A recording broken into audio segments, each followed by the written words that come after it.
สมาธิ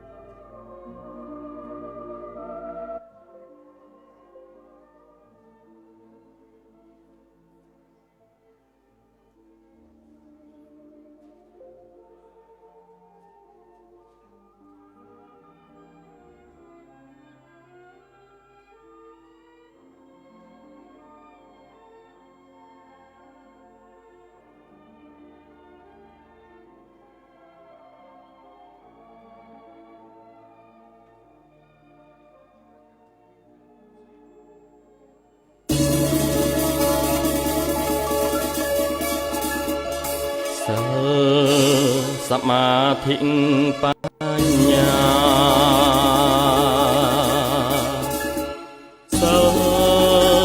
สมาธิ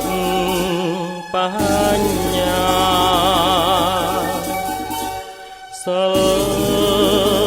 สมาธิปัญญากลวิទ្យាល័យបញ្ញាសាកម្ពុជាជាក្បូននេះ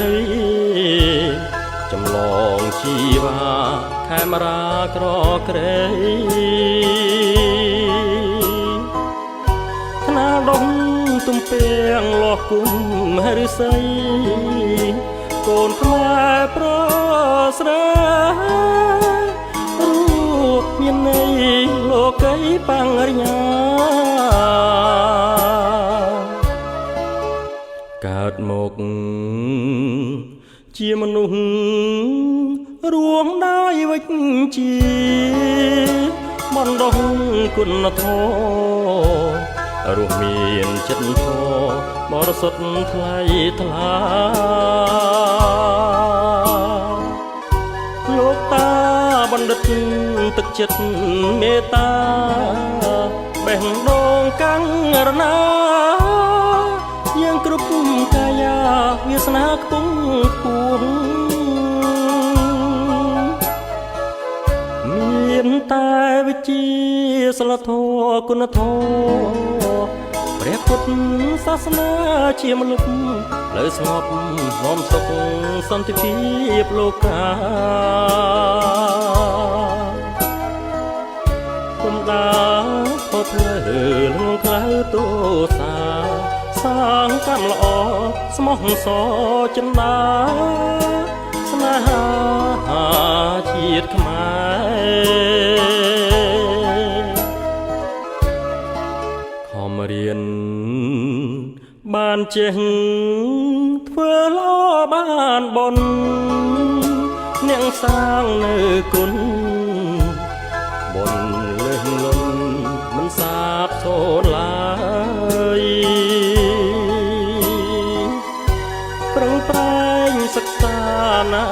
កូនខ្មែរអើយបញ្ញានេះហើយឆ្លងដល់ត្រើយអត់ដំ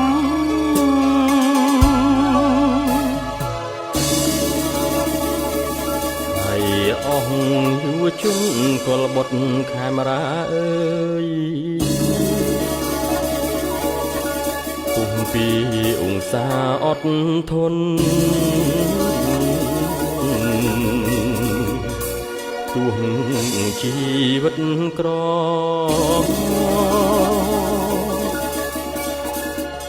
តស៊ូយកបរិញ្ញា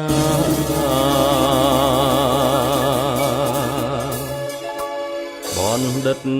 កុលភេងបិតាស្ថាបនិកសាកលវិទ្យាល័យបញ្ញសាស្ត្រកម្ពុជាសិលសមាធិបញ្ញា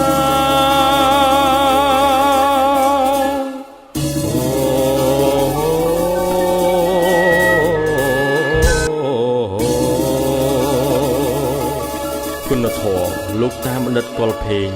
ក្លិនគុណក្រអូបសុសសាយមិនរលាយសាបសូន្យ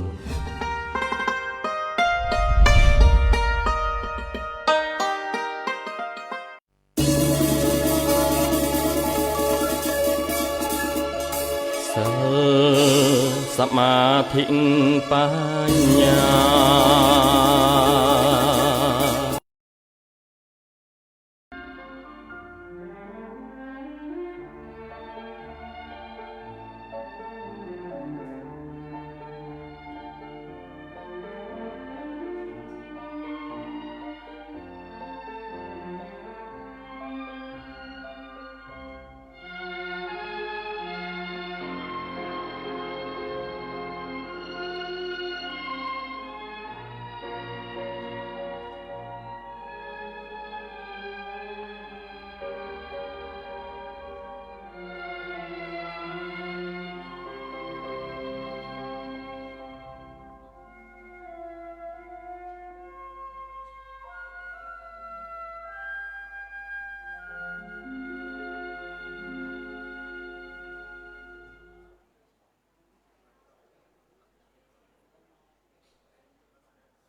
ចា៎នេះខ្ញុំសូមជម្រាបទៅដល់អ្នកចូលរួមម្ដងទៀតថាកម្មវិធីរបស់យើងគឺចិត្តចាក់ផ្ដើមមែនតើហើយដោយសារតែឥឡូវនេះលោកតាកំពុងតែធ្វើដំណើរមកកាន់សាលប្រជុំសម្ដេចជួនណាចា៎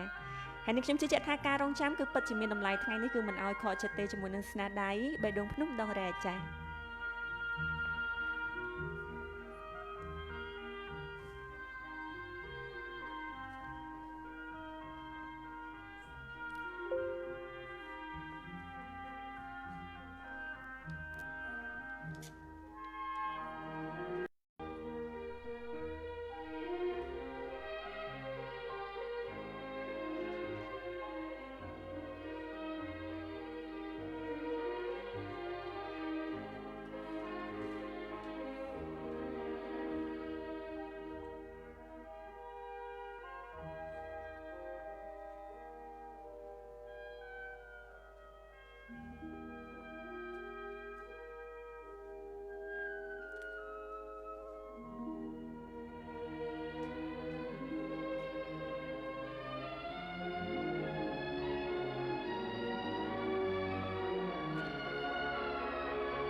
ចាសសូមបញ្ជាក់ថាវត្តមានរបស់លោកតាបានអញ្ជើញមកដល់សាលប្រជុំសម្ដេចជួនណាតហើយចាសសូមតែដៃអបអរទាំងអស់គ្នាចា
ចាជាបឋមនាងខ្ញុំព្រះករុណាសូមគោរពក្រាបថ្វាយបង្គំព្រះថេរានុថេរៈគ្រប់ព្រះអង្គសូមគោរពនឹងជម្រាបសួរលោកតាបណ្ឌិតកុលផេងស្ថាបនិកនៃសាកលវិទ្យាល័យបញ្ញាសាស្ត្រកម្ពុជា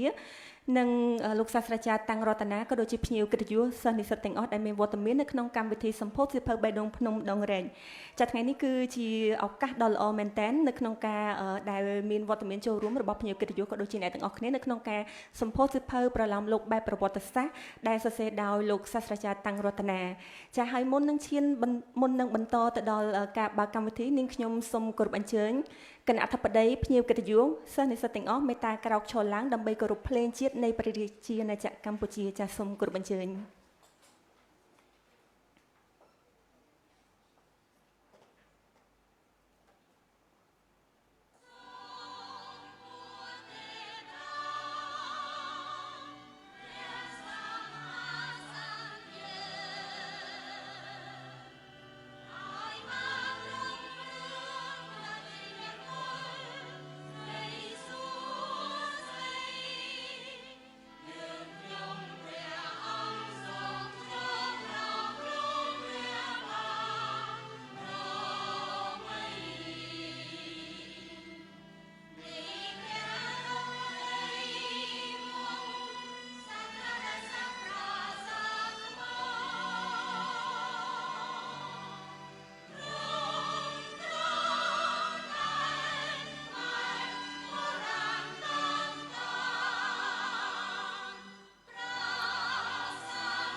ចាសសូមអរគុណនិងសូមសម្រួលអេរិយាបថ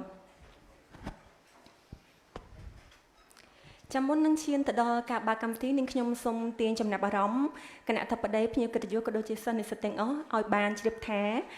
ប្រាសាទព្រះវិហាររបស់យើងគឺបានឈ្នះក្តីនៅតុលាការក្រុងឡាអេនៅថ្ងៃទី15មិថុនាឆ្នាំ1962ហើយសូមរំលឹកពីខាងដើមបន្តិចថាកម្ពុជាដោយសារតែយើងបរាជ័យនៅក្នុងការធ្វើទំនាក់នៅក្នុងការតស៊ូផ្នែកការទូតដូច្នេះនៅក្នុងថ្ងៃទី6តុលាឆ្នាំ1959គឺកម្ពុជាបានដាក់ពាក្យបណ្ដឹងទៅតុលាការអន្តរជាតិក្រុងឡាអេហើយនៅឆ្នាំដដែលថ្ងៃទី9ធ្នូតុលាការអន្តរជាតិក្រុងឡាអេបានចេញដីកាបង្គាប់ដើម្បីឲ្យប្រទេសទាំងពីរគឺថៃហើយនិងកម្ពុជាបញ្ជូនសារណានិងសារណាតបទៅវិញហើយកម្ពុជាយើងបានគោរពទៅតាមការបដិឆេទដោយឡែកប្រទេសថៃគឺបានបញ្ជូនពាក្យបណ្ដឹងបដិសេធទៅលើសមត្ថកិច្ចមិនទទួលស្គាល់សមត្ថកិច្ចនៃតុលាការអន្តរជាតិក្រុងឡាអេហើយនេះខ្ញុំក៏មានរឿងច្រើនដែលតកតងជាមួយនឹងការដំណើរការក្តីហើយពេលហ្នឹងសរសើរខ្លួនឯងដែរដែលបានសួរដំភរិយារបស់អ្នកនិពន្ធផ្ទាល់ដល់ទៅមួយដងឯណោះគាត់ថាតកតងជាមួយនឹងដំណើរការតស៊ូក្តីអីគឺមាននៅក្នុងសិភៅបេះដូងភ្នំដងរែកចាអញ្ចឹងយើងចំពោះរឿងលម្អិតយ៉ាងណាបើសិនជាមានសិភៅនៅក្នុងដៃគឺល្អមែនតើចាហើយនេះខ្ញុំក៏សូមបញ្ជាក់ម្ដងទៀតថាសូមរំលឹកឡើងវិញថានៅថ្ងៃទី7ខែកក្កដាឆ្នាំ2008គឺជាថ្ងៃដែលយើងបានដាក់បញ្ចូលប្រាសាទព្រះវិហាររបស់យើងជាសមាបតិកភណ្ឌពិភពលោកផងដែរចាភ្ញៀវកិត្តិយសទាំងអស់ជាទីគោរពនាងខ្ញុំសូមបង្វែរអារម្មណ៍របស់លោកអ្នកមកទស្សនានៅបទប្រាសាទព្រះវិហារដែលមានរយៈពេល7នាទីប៉ុន្តែជឿជាក់ថានឹងរីករាយនៅក្នុងការទស្សនាទាំងអស់គ្នាចាដូច្នេះដើម្បីកុំឲ្យខាតពេលវេលាយូរសូមរីករាយទស្សនាវីដេអូប្រាសាទព្រះវិហារចាសូមអរគុណ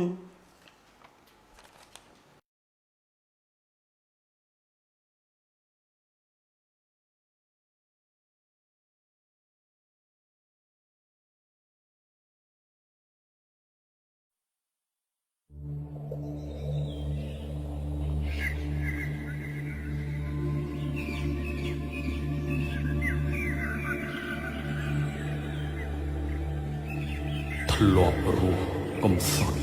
ឯកាម្នាក់ឯងកុនដោតកុនតែ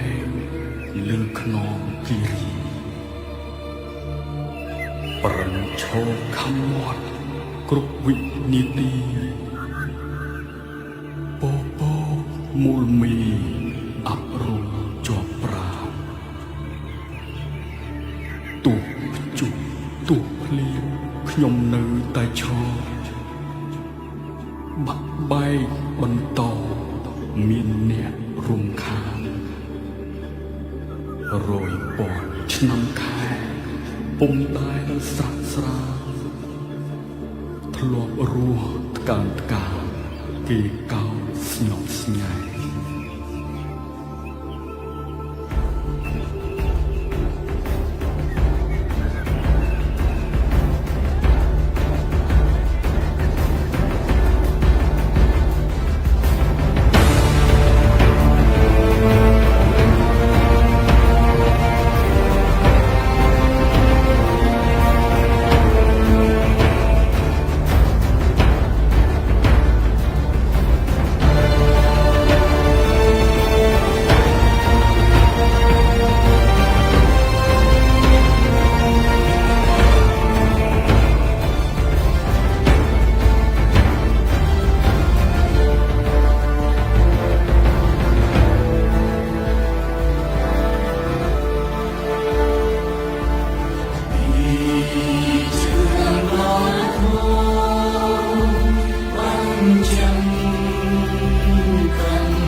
ការចូលបញ្ជីប្រសាទព្រះវិហារជាសម្បត្តិសេចក្តីគ្រប់គ្រងពិភពលោក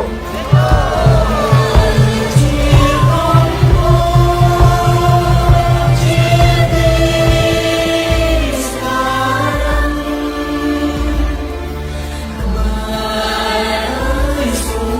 Ghiền Mì Gõ để không bỏ lỡ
គឺ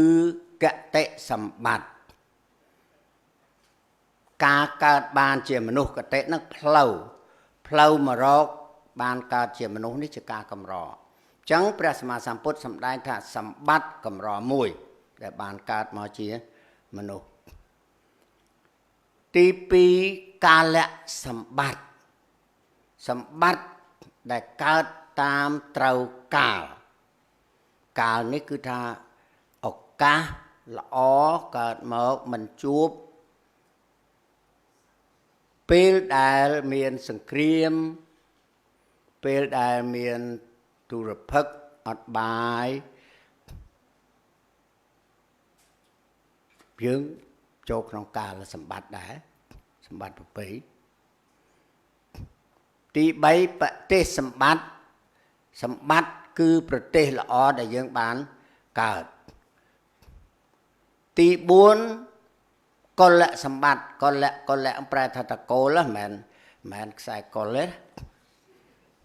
ខ្ញុំឈ្មោះកុលភេងចង់ជំរាបសួរដល់ភ្លេច introduction ណាចៅនេះហៅប្រធានលោកតាកុលភេងប្រធានប៉ុន្តែមែនតើខ្ញុំកុលភេងខ្សែម៉ៅហ្មងឲ្យតែអ្នកណាមានតកូលគឺខ្សែកុលទាំងអស់អញ្ចឹងកុលៈសម្បត្តិកើតក្នុងត្រកូលសំរុំអញ្ចឹងកូនលោកទាំងពីរនេះកើតក្នុងត្រកូលដែលមាន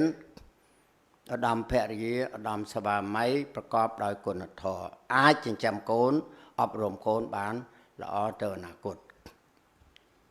ទី6លោកហៅថាឧបធិសម្បត្តិកើតមកហើយទី5សំទោសទី5ឧបធិសម្បត្តិកើតមកហើយពេញរូបពេញរាងគ្រប់លក្ខណៈជាមនុស្សអត់កឆិតច្រមុះអត់ដាច់តិចអត់វេកមាត់អត់ខ្វិនអត់ខ្វងអ្នកទាំងអស់នេះគឺសុទ្ធតែអ្នកមានឧបធិសម្បត្តិគ្រប់គ្រាន់កូនលោកគ្រូតាំងរតនាខ្ញុំមិនដែលហៅអាយដាមហៅតែលោកក្មួយកូនលោកក្មួយតាំងរតនានិងជំទាវក្មួយប្រកបដោយលក្ខណៈទី5នេះគឺឧបធិសម្បត្តិសិភៅនេះទោះបីមានខ្ញុំមិនតាំងឃើញខុសផងមើលអត់តាំងឃើញមានខុសទេក៏បន្ទោសក្មួយជំទាវក្មួយស្រីអត់បានអាចមាននេះទាំងអស់ប៉ុន្តែសុំទោសឲ្យបានពីម្សិលមិញយប់ម៉ោងប្រហែល6សង្លាបានម៉ោង6ហើយរវល់ទៀតអត់តើម៉ោង9យប់បានទៅអានចប់ប៉ុន្តែมันបានមកចត់ទេប៉ុន្តែឃើញថាខ្លឹមសារសភៅនេះពីរោះមានអត្តន័យខ្ញុំភ្លេចសម្បត្តិខ្ញុំ6ភ្លេចទី6មិញទៅបាន5ទី6ហៅថាទិដ្ឋិសម្បត្តិកើតមកហើយមានសទ្ធាជឿច្បាស់លើការព្រានប្រដៅរបស់ព្រះពុទ្ធសាសនារបស់ព្រះពុទ្ធជឿថាមេត្តាបិតាមានគុណលើជីវិតរបស់យើងជឿថាលើលោកនេះមានព្រះសម្មាសម្ពុទ្ធត្រាស់ដឹងដែលតែងតែនាំសត្វលោកឲ្យចេញចាកផុតពីទុក្ខក្នុងវដ្តសង្សារនិងសម្បត្តិកម្រសូមវិលមករឿងសភៅនេះវិញពេលខ្ញុំអានសភៅនេះខ្ញុំហាក់ដូចជាអានសភៅមួយទៀតដែលមានអ្នកនិពន្ធដ៏ឆ្នើមផ្នែកនិពន្ធប្រឡោមលោកប្រវត្តិសាស្ត្រសួរចឹងប្រឡោមប្រែថាម៉េចចាប្រឡោមលោកប្រឡោមហ្នឹងលួងលោមប្រឡោមមកពីលោមប្រឡោមអញ្ចឹងអង្អែលអង្អែលបេះដូងលោករឿងនេះរឿងអង្អែលបេះដូងយល់ទេប្រឡោមលោកហ្នឹងគេប្រឡោមលោកមិនមែនព្រះអង្គទេ គឺលោកទាំងមូលអាហ្នឹងលោកតាប្រែទេគេប្រែយ៉ាងម៉េចក៏ប្រែទៅលោកតាស្រឡាញ់អ្នកនិពន្ធម្នាក់កាលនោះនិពន្ធនេះមិនទាន់កើតទេគឺលោក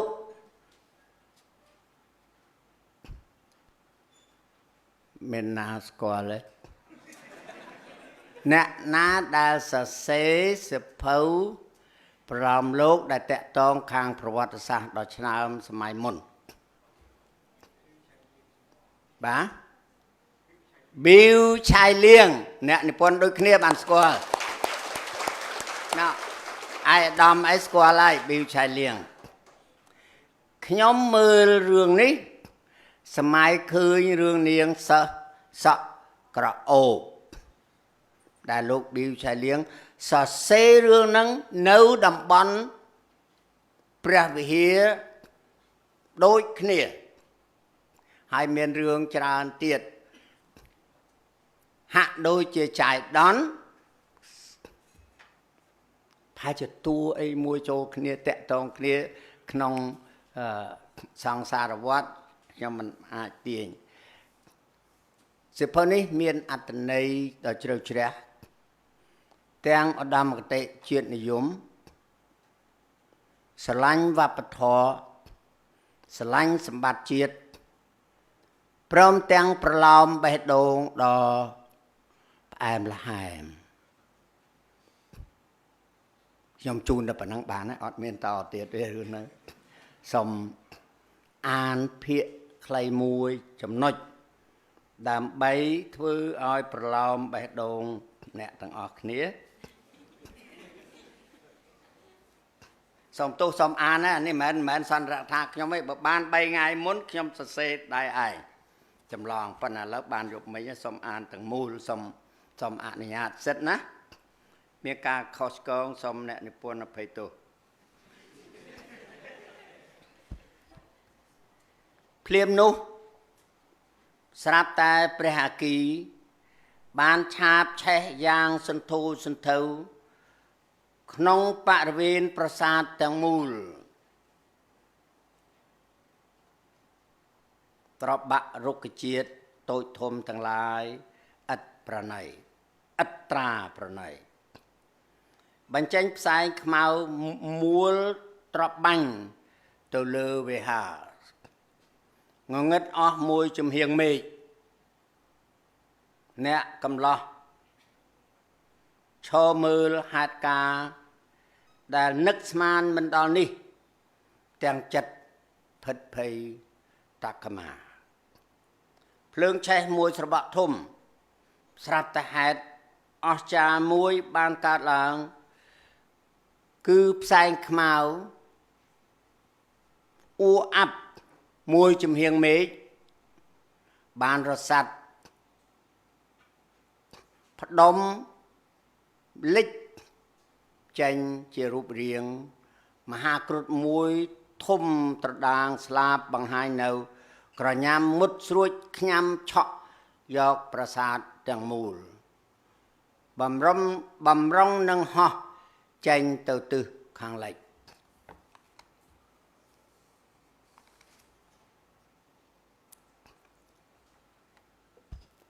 ដល់កន្លែងសំខាន់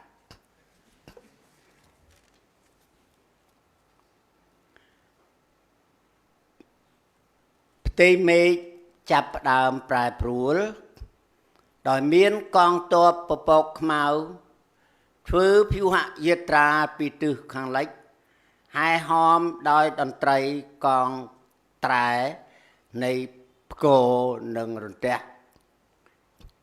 បំភ្លឺដោយភ្លេចបន្ទោចាំងមកព្រាកបានក្របដណ្ដប់ពីលើមហាគ្រុឌដ៏កំណាចជួបហេតុការណ៍បែបនេះមហាគ្រុឌបានសម្ដែងមហិទ្ធិឫទ្ធិរបស់ខ្លួនដោយប្រឹងទៅទះដោយប្រឹងហោះទៅទាំងស្លាបចេតនានឹងបំបែកក្បួនកងទ័ពពពកខ្មៅដែលហុំព័ទ្ធលើពីលើខ្លួនតែគួរឲ្យអស្ចារ្យណាស់ មហាគ្រុឌត្រូវបានប្រមានដោយរន្ទះបាញ់ផាំងបណ្ដាលឲ្យគ្រុឌដ៏មហិមារីคล้ายមកជាផ្សែងខ្មៅអ៊ូអាប់ដោយបានទម្លាក់តួប្រាសាទមកនៅកន្លែងដើមវិញព្រះគីរឹតតែឆាបឆេះសន្ធោសន្ធៅលើសដើមមិនបង្អង់ចំពោះហេតុការណ៍ដ៏មហាគ្រោះថ្នាក់នេះព្រះភិរុនបានបញ្ជាពពកខ្មៅឲ្យបង្អោទឹកអម្រិតចុះមកយ៉ាងកក្រឹកកក្រែងតើព្រះអគីដែលកំពុងរួមរិទ្ធឆាបឆេះលើតួប្រាសាទមួយនេះអាចប្រឆាំងនឹងអំណាចរបស់ព្រះភិរុនបានដែរឬទេការប្រឡងរិទ្ធអំណាចគ្នាឈានដល់ទីបញ្ចប់ហើយដោយសារតែទឹកអម្រិតបានកម្ចាត់ឥទ្ធិពលរបស់ភ្លើងកំណាចឲ្យរលត់សូន្យទៅឯតួប្រាសាទកំសត់ត្រូវបានសង្គ្រោះនិងបញ្ចេញរូបរាងដើមឡើងវិញផ្ទៃមេឃទាំងមូលចាប់ដើមប្រែស្រឡះបន្តិចម្ដងឯកងទ័ពពពកខ្មៅបានធ្វើដំណើរសន្សឹមតាមវាយោវិថីចេញអស់ពីតំបន់នេះសភាពវឹកវរច្របូកច្របល់គួរឲ្យព្រឺខ្លាចអំបញ្ញមិញនេះបានប្រែមកជាសភាពស្ងប់ស្ងៀមដូចដើមព្រះសូរិយាបញ្ចេញព្រះសូរសែងបំភ្លឺលោកឡើងវិញញ៉ាំងឲ្យពពួករុក្ខជាតិតូចធំដែលឆេះខ្លោចដោយអំណាចព្រះអគីនាពេលមុនចាប់លាស់ត្រួយជាថ្មី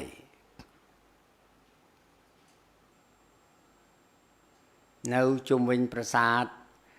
បព្វាជាតិចម្រុះពណ៌ចាប់រីកស្គុះស្គាយ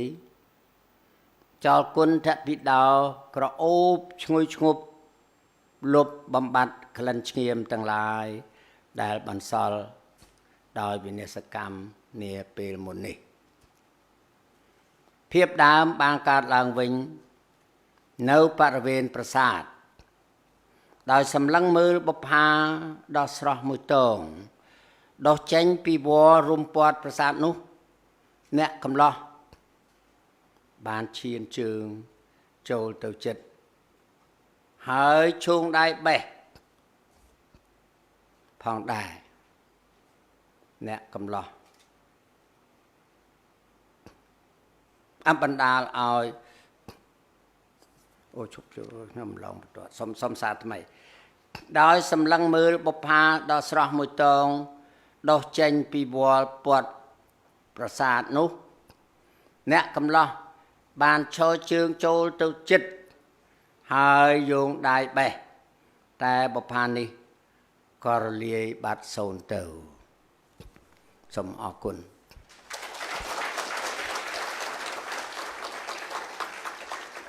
ខ្ញុំហ៊ានបកស្រាយចាំសួរអ្នកនិពន្ធចុះប៉ុន្តែខ្ញុំចង់សួរបន្តិចបើខ្ញុំអានមិញហ្នឹងវាមិនចំអីសុំលោកមួយបិទោសប៉ុន្តែអស់ពីសមត្ថភាពហើយ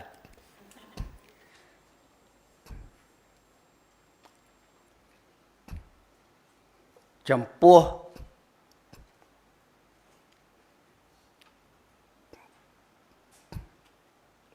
ថា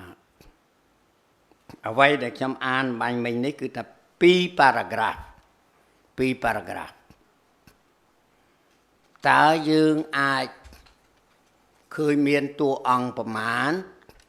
ខ្ញុំសុំសួរតិចបែបអានេះចង់តេស្តមើលថាតើខ្ញុំអាននឹងគេស្ដាប់បានទេមិនមែនរើតែសភៅទេមានតួអង្គប្រមាណសុំរាប់មើលទី1យើងឃើញអីប្លែកព្រោះកាលណាអានសភៅយើងត្រូវចាប់រក keywords ពាក្យសំខាន់ចំណុចសំខាន់ដែលគួរឲ្យចាំមានអីទី1មានអីដែលជាប់នៅក្នុងអារម្មណ៍យើងពេលបិទសភៅទៅណា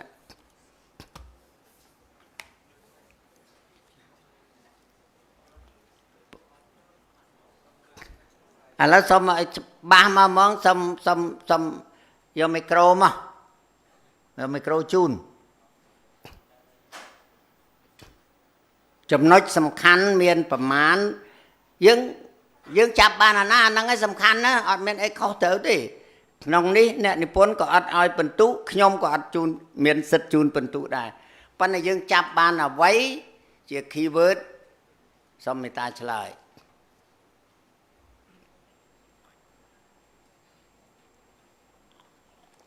តែខ្ញុំយកទៅ3នាទីទៀតឯងសូម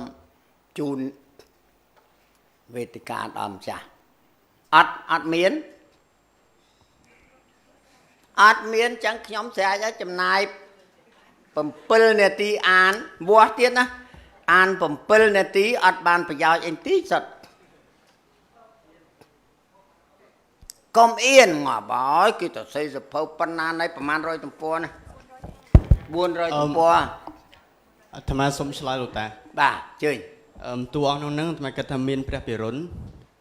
ព្រះអគីព្រះពាយគីកំឡោះមហាគ្រុឌប្រាសាទហើយនាឡិកាប៉ោលជាចុងបញ្ចប់មានអីនាឡិកាប៉ោលជាសេចក្តីបញ្ចប់នាឡិកាប៉ោលនោះអូខេអរគុណមានណាមានអីទៀតត្រូវទាំងអស់ព្រះរុនព្រះអគីព្រះពាយគ្រុឌសំខាន់តួអង្គគ្រុឌមួយខ្ញុំនិយាយកាលណាតួអង្គអាចតកតងនឹងវត្ថុដ៏សំខាន់ជាងគេគឺគ្រុឌដែលយើងអាចនេះឬមានអីទៀតខ្ញុំចាស់សុខរាហើយគុំប្រសងគុំព្រះអង្គហើយជំរាបសួរលោកតាបន្ទាប់ពីស្ដាប់មិញខ្ញុំចាប់បានអ្វីដែលចាំក្នុងចិត្តហ្មងស្ដាប់ទៅជាប់ចិត្តហ្មងគឺតួអង្គប្រាសាទដែលត្រូវផ្សែងគ្រុឌចាប់ហើយបន្ទាប់មកផ្ទះបាញ់សត្វគ្រុឌហើយបន្តមកទៀតគឺទិសដៅដែលគ្រុឌចង់ហោះទៅគឺទៅខាងលិចហើយបន្ទាប់ពីហ្នឹងគឺព្រះភិរុណបានបង្អោមកដើម្បីបលត់ភ្លើងហ្នឹងនឹងមានរុក្ខជាតិនិងបុប្ផាជាច្រើនបានដុះព័ទ្ធជុំវិញប្រាសាទដែលតាក់ទាញចិត្តអ្នកកំឡោះដែរមិនដឹងថាជាតួឯកឬអត់ទេព្រោះខ្ញុំអូខេប្រឡោមអាហ្នឹងដល់ប្រឡោមលោកហើយណា very good ចំណុចសំខាន់មានប្រាសាទមានគ្រុឌឥឡូវបាត់កន្លែងណាដែលប្រឡោមខ្លាំង very good មានអ្នកកំឡោះមួយជាតួអង្គគេបង្ហាញណាតួចេញណាប៉ុន្តែអត់ចេញមុខនឹងបុប្ផាលាក់ខ្លួនខ្ញុំឲ្យឈ្មោះទេឯនោះមានរាជិនីដួងចិត្តអីណាប៉ុន្តែខ្ញុំថាបុប្ផាលាក់ខ្លួនលាក់យ៉ាងម៉េចគេមើលឃើញសោះស្រាប់តែលូកទៅបាត់មិនអស្ចារ្យទេកន្លែងហ្នឹងហីបុប្ផាឃើញច្បាស់ចេះខំមិនគិតគ្រោះថ្នាក់កន្លែងភ្លើងទៅឆេះថ្មីខំទៅលូកទៅចាបាត់កំសត់ម៉ែអាណិតតួអង្គទេចឹងតួអង្គរៀនណាកាលណារៀនអានចឹងមើលពុបបិទភៅណាខ្លះហ្នឹងបានថាអូមានប្រាសាទជាតួអង្គមួយគ្រុឌហេតុអីបាទគ្រុឌនឹងមកពីលិចឆ្ងល់ទៀតខ្ញុំទុកឲ្យប្រឹងរកខ្លួនឯងសូមអរគុណ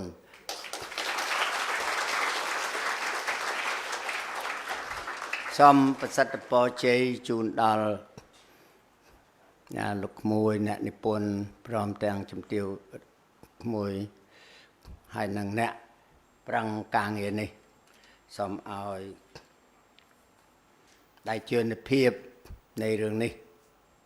នាំមកនៅសុខសន្តិភាពដល់ ជាវត្ថុស័ក្តិសិទ្ធិលើលោកការពារប្រាសាទដែលជាបេតិកភណ្ឌរបស់មនុស្សជាតិនេះមានអាយុយឺនយូរអង្វែងទៅក្នុងអនាគតកាលដ៏យូរលង់ហើយសូមឲ្យសិភៅនេះនឹងមានអ្នកស្រឡាញ់គាំទ្រប៉ុន្តែមិនគាំទ្រទិញយកទុកថ្វាយគុំទេណាបត្រៃបៃដកតែថ្វាយគុំក៏អត់បានបនដែរទៅរៀនសិភៅនេះយកទៅឲ្យសេងខ្ញុំជឿថាសិភៅដែលត្រូវតែអានសូមលោកឲ្យបានច្រើនព្រោះជួយគុណដល់បុប្ផា 30%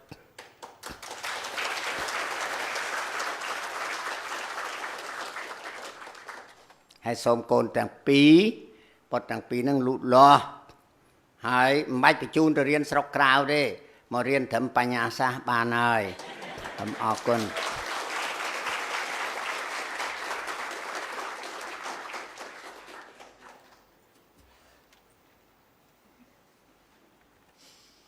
ចាអរគុណលោកតាមែនតើចំពោះចំណាប់អារម្មណ៍ហើយនឹងសន្ទរកថាបើកម្មវិធីចាហើយនាងខ្ញុំជឿជាក់ថាអ្នកអានបើសិនជាបានលោកតាអាន450ទំព័រហ្នឹងបែបនៅដាច់បាយដាច់ទឹកជាមួយគ្នាចាព្រោះឲ្យលោកតាអានជក់ចិត្តមែនតើលោកតាបើសិនជាអាន450ទំព័រជូនចៅលោកតាគិតមិនដែរលោកតា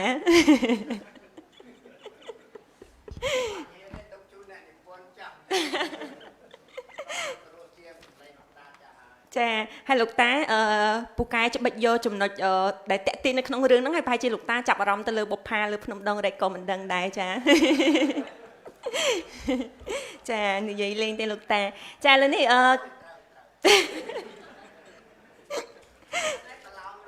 ចាលោកតា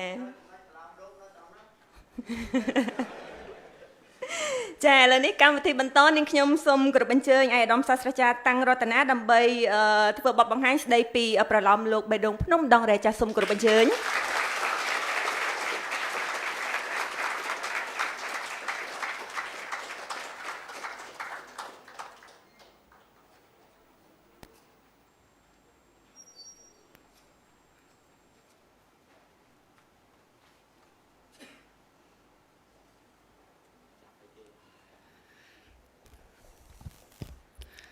បាទតសេសភៅដូចជាមិនសូវពិបាកដល់ឡើងមកលើនេះដូចរៀងចង់ពិបាកបាទជាបឋមខ្ញុំប្រកាសណាសូមនមស្ការចំពោះបរតនត្រ័យសូមក្រាបថ្វាយបង្គំបដិជគុណគ្រប់ព្រះអង្គសូមគោរពលោកតាបណ្ឌិតកុលភេងជាទីគោរពដ៏ខ្ពង់ខ្ពស់ដែលថ្ងៃនេះមានកិត្តិយសដ៏ដងឧត្តមណាស់ដែលលោកតាបានអញ្ជើញជាអធិបតីនៅក្នុងពិធីសម្ពោធសភៅបាទនេះសូមគោរពបាទលោកអ៊ំព្រឹទ្ធាចារ្យពីររូបដែលលោកតែងតែជួយផ្ដល់ដំបូន្មានដល់ខ្ញុំបាទដូចនឹងរូបលោកតាដែរដែលក្នុងនេះមានទី1គឺលោកអ៊ំឌុយភេងបាទសូមស្វាគមន៍តែបាទអរសាទរបាទមានលោកអ៊ំរតកំសឿនបាទជួយសូមអរគុណណាស់បាទក៏ដូចជាមិត្តភ័ក្តិនិងលោកអ៊ំស្រីបាទដែលបានអញ្ជើញចូលរួមនៅក្នុងពិធីនេះជាភ្ញៀវកិត្តិយសនិងជាពិសេសគឺបដិជគុណគ្រប់ព្រះអង្គបងប្អូនទាំងអស់ដែលជានិស្សិតនៅក្នុងសាកលវិទ្យាល័យបញ្ញាសាស្ត្រខ្ញុំប្រកាសណាខ្ញុំពិតជាមានការរីករាយណាស់មិនដឹងថាត្រូវថ្លែងយ៉ាងម៉េចទេដល់ថ្ងៃនេះជាថ្ងៃសៅរ៍ហើយបដិជគុណគ្រប់ព្រះអង្គក៏ដូចជាបងប្អូនបានចំណាយពេលដ៏មានតម្លៃបានចូលរួមនៅក្នុងកម្មវិធីសម្ពោធសិភៅនេះចឹងទេជាការលើកទឹកចិត្តមួយដ៏ខ្ពង់ខ្ពស់សម្រាប់រូបខ្ញុំបាទអញ្ចឹងគឺអ្វីដែលមានការខិតខំប្រឹងប្រែងទៅសេដោយលោកតាមានប្រសាសន៍ហើយសភៅនេះគឺយូរណាស់តម្រាំនឹងប្រសូតបើគិតជាអាយុគឺបងកូនស្រីខ្ញុំបច្ចុប្បន្នទៅទៀតបាទអាចចាត់ទុកថាជាកូនទី1បាទបេះដូងភ្នំដងរែកបាទបេះដូងភ្នំដងរែកបាទនេះរូបអ្នកនិពន្ធកាលឆ្នាំ2003អាយុ21ឆ្នាំបាទនៅជានិស្សិតបាទ21ឆ្នាំកំពុងតែកាន់ឯកសារហ្នឹងសភៅហ្នឹងគឺសភៅរឿងបេះដូងភ្នំដងរែកហ្មងលោកតាតសេបានពាក់កណ្ដាលទីមានឱកាសនឹងទៅភាសាព្រះវិហារឆ្នាំ2003 ចឹងទេគឺថាជាបុណ្យជាសំណាងណាស់ដែលបានទៅដល់ទីនឹងផ្ទាល់កាលហ្នឹងគឺមានពិធីរៀបចំពិធីធំមួយនៅលើប្រាសាទព្រះវិហារហើយខ្ញុំនៅជានិស្សិតខ្ញុំកណាខ្ញុំក៏បានទៅប្រាសាទព្រះវិហារចឹងទៅគឺថាទៅបានហ្នឹងគឺខំថតយកខំដាក់អារម្មណ៍ពីព្រោះអ្នកនិពន្ធគឺជាវិស្វករពលឹងអញ្ចឹងតើសង់ពលឹងហ្នឹងឲ្យគេទៅណាតតែយើងហ្នឹងទៅសេឲ្យតែគេឃើញរូបបាទអញ្ចឹងគឺរូបនេះគឺរូបរបស់អ្នកនិពន្ធបាទមិនបែបមិនសង្ហាដូចឥឡូវទេមិនទៅបាទផ្សែងអាប់បាទនេះនៅពើលោកតាឌីបាទល្ងាមែនតែនបាទល្ងាថ្ងៃហ្នឹងល្ងាណាស់បាទហើយនៅកំឡោះទៀតបាទកាលហ្នឹងតើមានភរិយាទេបាទអញ្ចឹងគឺថាបាទខំទៅស្វែងរកបុប្ផាមកតងដែលលោកតាមានប្រសាសន៍ហ្នឹងហើយមកទៅបាទខំទៅរកបុប្ផាមកតងហ្នឹងបាទខ្ញុំប្រកាសណាខ្ញុំសូមទូលប្រគេននិងជម្រាបជូនថាមនុស្សសរីរៈដែលសំខាន់បំផុតរបស់មនុស្សមានគ្រប់ផ្នែកសិតតែជាសរីរៈសំខាន់ក៏ប៉ុន្តែយើងតែងតែចាត់ទុកថាបេះដូងគឺជាសរីរៈសំខាន់មនុស្សតែកាលណាគេនិយាយអីតាំងពីទុកសោកក្រៀមក្រំតាំងពីសបាយរីករាយសេចក្តីស្នេហាភ័យរន្ធត់អីយ៉ាងម៉េចហ្នឹងគេនិយាយតែរឿងបេះដូងគេមិនដែលនិយាយដល់ថ្លើមប្រមាត់អីទេបេះដូងហ្នឹងមុនគេបាទអញ្ចឹងជាសរីរៈមួយសំខាន់ណាស់សម្រាប់មនុស្សបេះដូងលែងដើរសន្មតថាមនុស្សនោះគឺធ្វើមេអត្តនកាលបាទអញ្ចឹងសួរថាតើអ្វីដែលជាចំណុចសំខាន់នៅភាគខាងជើងដែលយើងហៅថាខ្សែភ្នំដងរែកពីខាងយើងហៅថាភ្នំដោយសារតែយើងមើលទៅឃើញចោតបើខាងបរិជាណាចក្រថៃមិនភ្នំទេគេហៅថាជាខ្ពង់រាបដោយសារតែជាជំរាលនៅលើកំពូលភ្នំហ្នឹងគឺជាជំរាលខ្ពង់រាបគេហៅថាខ្ពង់រាបនគររាជដែលមានជាង500គីឡូលាតសន្ធឹងចុះទៅក្នុងបរិជាណាចក្រថៃបាទអញ្ចឹងបេះដូងភ្នំដងរែកដែលខ្ញុំប្រសិទ្ធនាមនេះសម្រាប់ប្រឡោមលោកមួយគឺចង់ទាញអារម្មណ៍អ្នកអានឲ្យធ្វើការចាប់អារម្មណ៍ថាមនុស្សមានបេះដូងជាសារៈសំខាន់ដូច្នេះតើភ្នំប្រាសាទព្រះវិហារភ្នំដងរែកឬក៏ខ្ពង់រាបនគររាជបាទដែលចាត់ទុកថាជាកសែភ្នំមួយដ៏វែងជាព្រំដែនខណ្ឌសីមាបច្ចុប្បន្នរវាងកម្ពុជានិងថៃតើមានអ្វីដែលសំខាន់គឺប្រាសាទព្រះវិហារដែលយើងចាត់ទុកថាជាបេះដូងរបស់ភ្នំដងរែកអញ្ចឹងហើយបានជារឿងនេះត្រូវបានប្រសិទ្ធនាមថាបេះដូងភ្នំដងរែក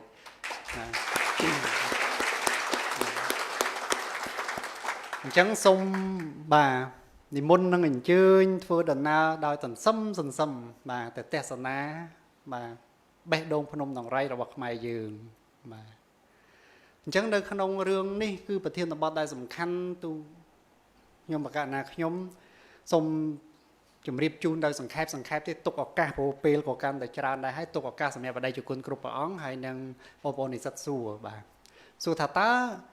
រឿងហ្នឹងតើសេរបៀបម៉េចបាទរឿងនេះគឺជារឿងដូចដាក់ចំណងជើងអញ្ចឹងគឺជារឿងបាទពិតប្រឌិតផ្សំមានន័យថាជារឿងប្រវត្តិសាស្ត្រប្រឡោមលោកបែបប្រវត្តិសាស្ត្រតែកាលណាយើងនិយាយអំពីប្រឡោមលោកគឺវាតែងតែភ្ជាប់ទៅដោយការបាទប្រឌិតបាទជាសំណង់រូបអារម្មណ៍របស់អ្នកនិពន្ធបាទព្រោះអ្នកនិពន្ធគឺជាវិស្វករពលឹងកសាងដូចអង់ស៊ីញ៉ើដែលសង់ផ្ទះអញ្ចឹងសង់ពលឹងគេទៅណាអញ្ចឹងគឺដើម្បីឲ្យមានការចាប់អារម្មណ៍ទៅលើប្រាសាទព្រះវិហារអញ្ចឹងគឺតោងឲ្យយើងធ្វើឲ្យទៅជាលក្ខណៈប្រឡោមដើម្បីលោមឲ្យលោមហ្នឹងវាថាតងខាបអារម្មណ៍ដើម្បីឲ្យអ្នកអានហ្នឹងគាត់ចាប់អារម្មណ៍លើចំណុចអីដែលអ្នកនិពន្ធចង់បានអញ្ចឹងអ្វីដែលចង់បានហ្នឹងគឺរឿងក្តីប្រាសាទព្រះវិហារដែលបរិជាណាចក្រកម្ពុជាយើងបានទទួលជោគជ័យនៅលើឆាកអន្តរជាតិនៅក្នុងឆ្នាំ1962នេះជារឿងដែលសំខាន់បាទអញ្ចឹងក្នុងការដែលទៅសេខ្ញុំត្រូវផ្ចង់បាទសតិហើយនឹងដាក់អារម្មណ៍ខ្លាំងណាស់ទី1គឺខ្លួនដែលកើតក្រោយសម័យសង្គ្រាមកើតឆ្នាំ1982ទេមិនដឹងថាតើទសវត្សរ៍ឆ្នាំ60ហ្នឹងព្រឹត្តិការណ៍អ្មេចអញ្ចឹងត្រូវតែព្យាយាមដើម្បីឲ្យយល់អំពីព្រឹត្តិការណ៍ឆ្នាំ1960បាទអញ្ចឹងគឺសម្រាប់អ្នកនិពន្ធគឺត្រូវដាក់សតិនៅក្នុងការសរសេរអញ្ចឹងការពណ៌នាការផ្សេងតាំងពីទេសភាពតាំងពីអីហ្នឹងតើតើពណ៌នាឲ្យឃើញពីឆ្នាំ60មិនមែន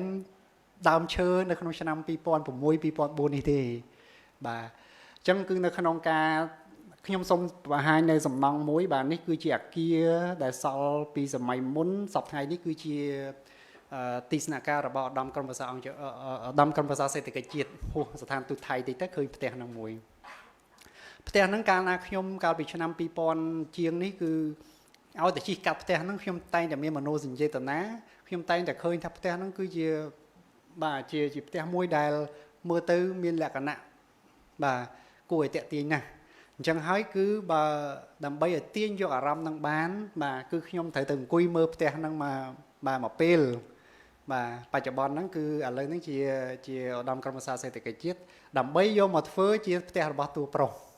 បាទអញ្ចឹងគឺទាញអារម្មណ៍ដើម្បីពណ៌នាផ្ទះហ្នឹងយ៉ាងម៉េចអីយ៉ាងម៉េចអញ្ចឹងនេះគឺជាវិធីសាស្ត្រមួយបាទអញ្ចឹងរឿងបេះដូងភ្នំដងរ៉ៃនេះសូមទូប្រគេនឹងជម្រាបជូនថាទូព្រះអង្គគុំខ្ញុំបកណាចំណាយពេលដើម្បីឲ្យយល់ព្រឹត្តិការណ៍រឿងក្តីនៃប្រាសាទព្រះវិហារនេះរយៈពេល1ឆ្នាំអញ្ចឹងឆ្នាំ2001ចាប់ផ្ដើមប្រមូលឯកសារសួរព្រឹទ្ធាចារ្យចាស់ទាំងអស់ដែលបានដឹងរឿងហ្នឹងអញ្ចឹងចាប់តសេឆ្នាំ2002បាទចាប់តសេ2002ដល់ឆ្នាំ2004បាទអញ្ចឹងតសេ2ឆ្នាំបាទតសេ2ឆ្នាំបន្ទាប់ពីពេលតសេ2ឆ្នាំហ្នឹងទៅក៏ទុកឯកសារហ្នឹងចោលរហូតដល់ឆ្នាំ2006មានឱកាសកាលនោះគឺសម្ដេចព្រះនរោត្តមសីហនុបកូណាព្រះបរមរតនកោដ្ឋបាទលោកគង់បញ្ជននៅឡើយខ្ញុំបានមានបាទជាភ័ព្វសំណាងបានទូលផ្ញើថ្វាយព្រះអង្គនៅសេចក្តីព្រាងនៃរឿងនេះបាទហើយពេលនោះព្រះអង្គគង់នៅរដ្ឋធានីប៉េកាំងបាទហើយក៏មានភ័ព្វសំណាងដែលលោកបានផ្ញើនៅរាជសារមួយតបនៅក្នុងរឿងនេះពីឆ្នាំ2006បាទបន្ទាប់មកគឺរឿងហ្នឹងក៏ត្រូវបានទុកបាទរហូតមកទល់នឹងឆ្នាំ2019នេះដោយដែលលោកតាមានប្រសាសន៍គឺដោយសារមានឧត្តមភរិយាបាទគឺថាគាត់ជួយជ្រោមជ្រែងនៅក្នុងកិច្ចការនេះទាំងស្រុងបាទអញ្ចឹងគឺសូមថ្លែងអំណរគុណណាស់បាទចំពោះនេះបាទគឺជួយកែសម្រួលបាទខ្លឹមសារបាទរហូតដល់រោងពុំអីហ្នឹងគឺទាំងអស់មែនតើខ្ញុំថ្ងៃហ្នឹងដូចជាភ្ញៀវដែរទេបាទគឺថាមកនេះតែម្ដងបាទមកចូលពិធីអញ្ចឹងបើថាមានទាស់ខុសឆ្គងអីគឺលើ editor មិនមែនខ្ញុំទេបាទអានោះទៅរកគាត់បាទបេះដូងភ្នំដងរែកជាប្រឡោមលោកបែបប្រវត្តិសាស្ត្របាទជាប្រឡោមលោកបែបប្រវត្តិសាស្ត្រដែលខ្ញុំបានរៀបចំតាក់តែងឡើងដើម្បីដាស់សតិនៅកូនខ្មែរប្រជាពលរដ្ឋខ្មែរគ្រប់រូបដើម្បីឲ្យចាប់អារម្មណ៍ទៅលើប្រាសាទបុរាណរបស់យើងមួយដែលកណ្ដោយកណ្ដែងណាស់នៅជាប់នឹងព្រំដែនកម្ពុជាថៃហើយអំឡុងពេលដែលខ្ញុំទៅសេឆ្នាំ2002នេះគឺប្រាសាទព្រះវិហារមិនត្រូវបានបាទប្រជាពលរដ្ឋខ្មែរភាគច្រើននឹកនាទេរហូតនឹងទល់យើងផ្ទុះព្រឹត្តិការណ៍បាទតាមព្រំដែនជាមួយបរិជាណាចក្រថៃហើយនឹងការដាក់ប្រាសាទនេះទៅជាបេតិកភណ្ឌពិភពលោកទើបប្រជាពលរដ្ឋខ្ញុំចង់សម្ដៅទៅលើយុវជនបាទព្រឹទ្ធាចារ្យដូចជាលោកតាដូចជាលោកអ៊ំគឺលោកច្បាស់ហើយប៉ុន្តែយុវជនគឺអត់សូវបានយកចិត្តទុកដាក់នឹងការយល់ទេតោះតែយើងផ្ទុះព្រឹត្តិការណ៍ហ្នឹងបាទអញ្ចឹងហាក់បីដូចជាពេលជន់គ្នាដែរពេលដែលខ្ញុំចាប់សរសេររឿងហ្នឹងទៅព្រឹត្តិការណ៍ឆ្នាំ2003រហូតដល់2008ហ្នឹងគឺចាប់បន្តផ្ទុះបាទផ្ទុះមែនតើបាទអញ្ចឹងគឺការសរសេរគឺដើម្បីទាញអារម្មណ៍អ្នកអានជាពិសេសគឺយុវជនបាទឲ្យដាក់សតិបាទឲ្យពង្រឹងនៅមនសិការស្នេហាវប្បធម៌ជាតិសិល្បៈវប្បធម៌ជាពិសេសគឺត្រូវបាទរំលឹកទៅដល់បុព្វបុរសដែលបានកសាងបាទបានថែរក្សាបានការពារបានទាមទារប្រាសាទព្រះវិហាររហូតនឹងបានដាក់ប្រាសាទព្រះវិហារនេះចូលជាសម្បត្តិរបស់មនុស្សជាតិបាទនៅក្នុងនេះគឺខ្ញុំសូមរំលឹកជូនថាមានច្រើនវគ្គ16វគ្គបាទអញ្ចឹងគឺនៅក្នុងវគ្គខ្ញុំបានជូននៅក្នុងអារម្មណ៍កថាហើយគឺពាក្យថាប្រឡោមលោកពិតប្រឌិតផ្សំកុំឲ្យមានការអានទៅភ័ន្តច្រឡំថារឿងក្តីប្រាសាទព្រះវិហារឆ្នាំ1962ជារឿងប្រឡោមលោកតាមបាទប្រឡោមលោករបស់បាទអ្នកនិពន្ធតាំងរតនាមិនមែនជារឿងពិតទេប្រឡោមលោកទេអញ្ចឹងសូមកុំឲ្យមានការភ័ន្តច្រឡំបាននៅក្នុងអារម្មណ៍កថាខ្ញុំបានសរសេរហើយថាតួអង្គប្រឌិតមានតួអង្គឲ្យខ្លះដូច្នេះរាល់សកម្មភាពរបស់តួអង្គនោះគ្រាន់តែជាសិលវិធីរបស់អ្នកនិពន្ធចំណែកឯវគ្គដែលសំខាន់មាននៅក្នុងវគ្គ12វគ្គ15និងវគ្គ16គឺជាព្រឹត្តិការណ៍ពិត តួអង្គនៅក្នុងនោះដែលមានឈ្មោះគឺឈ្មោះចក្រមឈ្មោះកលាបញ្ជីគណៈប្រតិភូបរិជាណាចក្រថៃបរិជាណាចក្រកម្ពុជាក៏ដូចជាហេតុការណ៍នៃការតតាំងពាក្យពេចន៍ទាំងអស់គឺសុទ្ធតែពិតទាំងអស់ដែលខ្ញុំបានស្រង់ទាំងស្រុងចេញអំពីឯកសាររឿងក្តីប្រាសាទព្រះវិហារបាទដែលមានអ្នកនិពន្ធបាទល្បីឈ្មោះម្នាក់ជាអ្នកនយោបាយលោកជាអ្នកនយោបាយទេហើយបើតាមដឹងថាដូចជាគ្រូរបស់លោកតាផងគឺ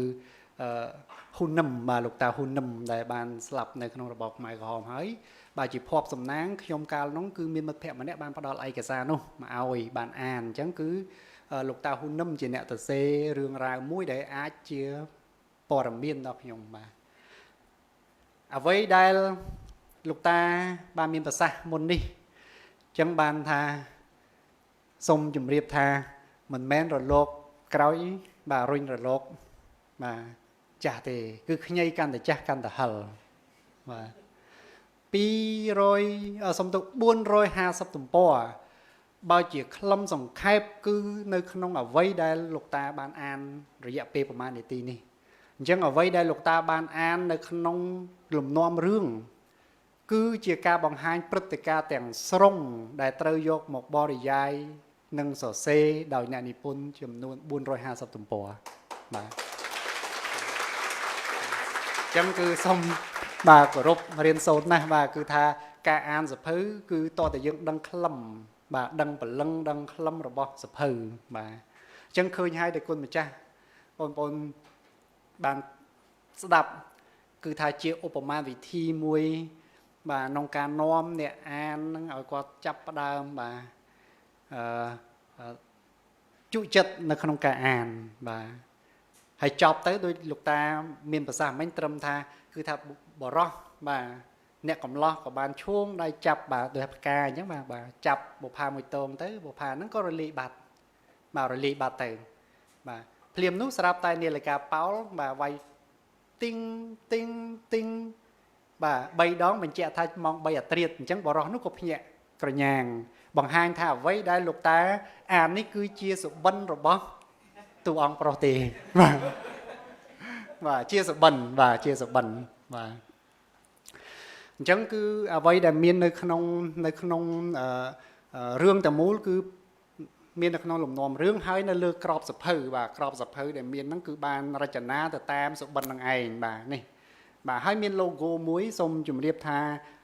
ការបង្កើតសភៅខ្ញុំបានបង្កើតខ្ញុំបានបង្កើតជា logo សម្រាប់សភៅផ្ទាល់ហើយដែលសង្ខេបដែរគឺក្នុងនោះមានតួប្រាសាទព្រះវិហារមានគ្រុឌមានអីបាទតាមរចនាខ្មែរអញ្ចឹងទៅប៉ុន្តែសូមឲ្យពិនិត្យបច្ច័យមើលមែនតើនៅខាងក្នុងសូម logo មិញបា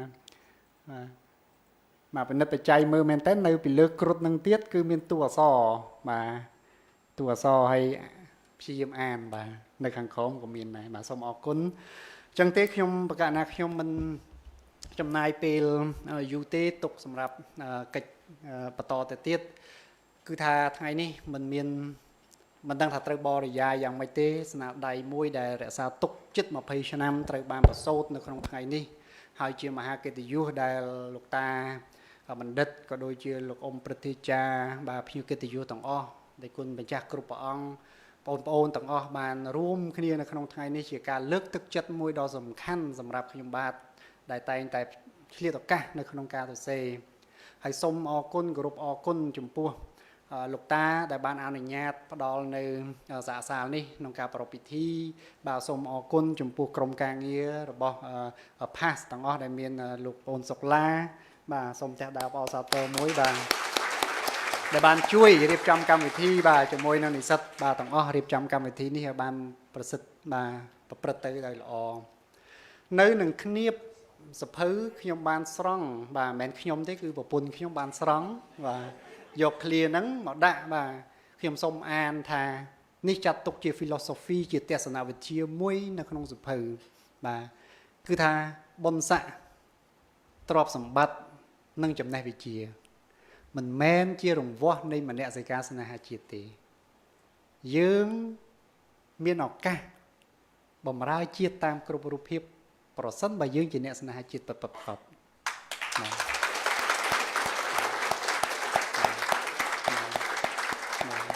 អញ្ចឹងបាទការបម្រើជាតិ គឺមានគ្រប់រូបភាពបាទបើសិនបើយើងជាអ្នកស្រឡាញ់ជាតិឃើញតាមផ្លូវយើងមិនចោលសម្រាមពេលដែលញ៉ាំអីមិនចោលសម្រាមអានោះគឺជាការស្នេហាជាតិមួយហើយបាទជិះតាមផ្លូវពាក់មួកសុវត្ថិភាពគោរពភ្លើងចរាចរណ៍ហ្នឹងក៏យើងហៅថាជាការស្នេហាជាតិជាការបម្រើជាតិមួយទៅហើយអញ្ចឹងមិនប្រកាសទេថាអ្នកដែលមានបុណ្យស័ក្តិខ្ពស់ត្រូវតែស្នេហាជាតិជាងអ្នកមានបុណ្យស័ក្តិតូចអ្នកមានទ្រព្យសម្បត្តិច្រើនស្នេហាជាតិធំជាងអ្នកក្រីក្របាទអ្នកដែលរៀនសូត្របានតិច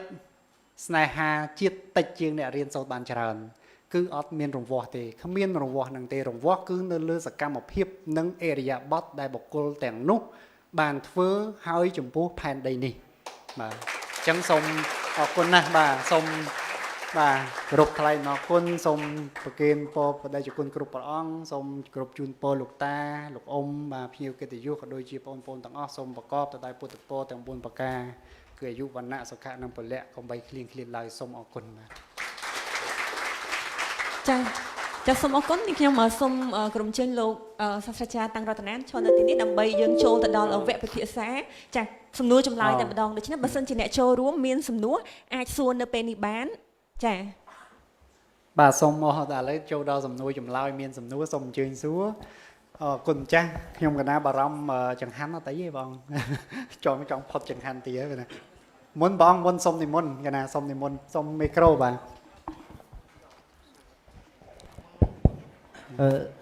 ចម្រើនពរលោកគ្រូអាត្មាមានសំណួរមួយចង់សួរលោកគ្រូថាតើអ្វីជាប្រភពដើមចមដំបូងដែលជាកត្តាជំរុញឲ្យលោកគ្រូសរសេរសៀវភៅប្រឡោមលោកបែបប្រវត្តិសាស្ត្រនេះតែប៉ុណ្្នឹងគ្រូអរគុណបាននិយាយកណាសូមអរគុណបដិជគុណដែលបានលើកនៅសំណួរនេះបាននិយាយអំពីមនោសញ្ចេតនានៃខ្ញុំបករណាខ្ញុំចំពោះប្រាសាទព្រះវិហារមិនមែនមាននៅក្នុងឆ្នាំ2001ជាឆ្នាំដែលចាប់ផ្ដើមសរសេរសៀវភៅនោះទេគឺមានតាំងពីខ្ញុំបករណាខ្ញុំរៀននៅអនុវិទ្យាល័យថ្នាក់ទី8ខ្ញុំបករណាខ្ញុំបានចាំថាខ្ញុំបករណាខ្ញុំធ្លាប់បានអានសៀវភៅមួយដែលមាននិយាយយ៉ាងខ្លីបំផុតទៅដល់ប្រាសាទព្រះវិហារនិងពាក់ព័ន្ធជាមួយនឹងរឿងក្តីប្រាសាទព្រះវិហារនេះគឺជាចំណុចដែលតាក់ដបងនៅលើបញ្ហាប្រាសាទព្រះវិហារនៅពេលដែលអានឯកសារខ្លីមួយនោះដែលខ្ញុំបកករណាមកដល់ពេលនេះមិនចាំថាតើជាសៀវភៅនោះចំណងជើងអីរបស់លោកណាអត់ចាំទេប៉ុន្តែគឺខ្លីទេប្រហែលជាកន្លះទំព័រដែលមានរំលេចថាប្រាសាទព្រះវិហារនៅលើភ្នំដងរែកហើយដែលបរិជាណាចក្រថៃបានឈ្នះបរិជាណាចក្រថៃបានចាញ់បរិជាណាចក្រកម្ពុជានៅក្នុងឆ្នាំ1962ជាព័ត៌មានតែប៉ុណ្ណោះក្រោយមកទៀតខ្ញុំបកករណាខ្ញុំបានជួបញាតិគឺជីតាសាច់ឆ្ងាយរបស់ខ្ញុំបកករណាខ្ញុំមកពីខេត្តបាត់ដំបងពេលដែលគាត់មកលេងហ្នឹងគឺគាត់ធ្លាប់បានដំណើរពីរឿងហ្នឹងដោយសារតែគាត់ធ្លាប់ជាទាហានជើងចាស់ហើយក៏ធ្លាប់ដែលបានទៅឈរការពារនៅប្រាសាទព្រះវិហារនោះអញ្ចឹងខ្ញុំបកករណាក៏បានព័ត៌មានបន្ថែមអំពីញាតិសាច់ឆ្ងាយបាទពាក់ព័ន្ធនឹងរឿងបញ្ហាប្រាសាទព្រះវិហារ